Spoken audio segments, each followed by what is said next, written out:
गौरीकुंड उत्तराखंड के रुद्रप्रयाग जिले में स्थित एक धार्मिक स्थल है।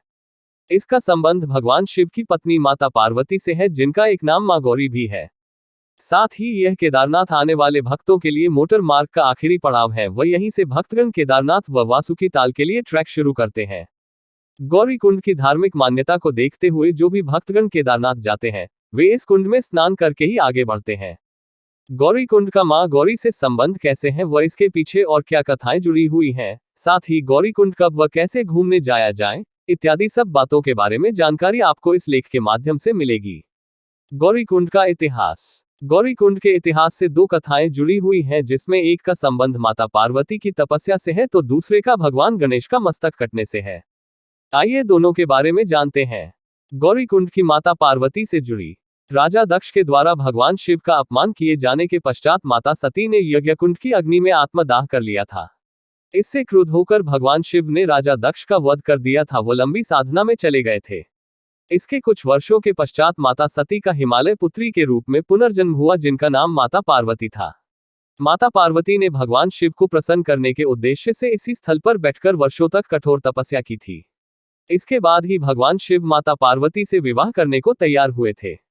शिव पार्वती का विवाह गौरीकुंड से 15 किलोमीटर की दूरी पर स्थित त्रियुगी नारायण मंदिर में संपन्न हुआ था। गौरीकुंड की भगवान गणेश से जुड़ी कथा। गणेश को माता पार्वती ने जन्म नहीं दिया था, अपितु अपने शरीर के मेल से उनका निर्माण किया था। ऐसा इसलिए क्योंकि माता पार्वती इस कुंड में स्नान करने जा रही थी, तब उन्होंने गणेश को द्वारपाल के रूप में नियुक्त किया था व किसी को भी अंदर प्रवेश न देने को कहा था। जब माता पार्वती अंदर स्नान कर रही थी, तभी भगवान शिव वहां आ पहुंचे।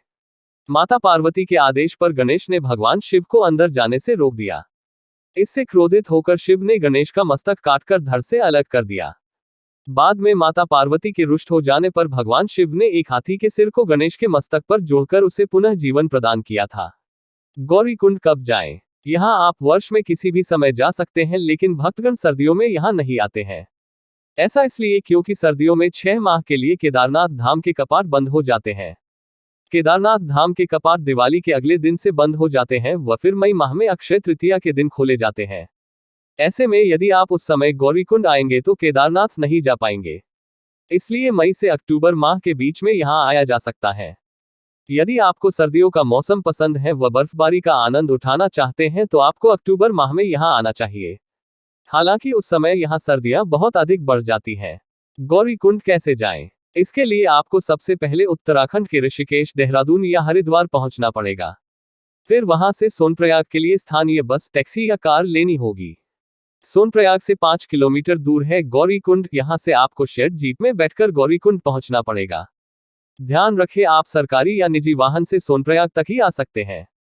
इसके बाद आपको मंदाकिनी नदी पर बने पुल को पार करना होगा और वहां खड़ी जीप स्टैंड से शेयर जीप लेनी होगी। इस जीप का किराया 20 से 30 रुपए के पास होता है, जो आधे घंटे से भी कम समय में आपको गौरीकुंड छोड़ देगी।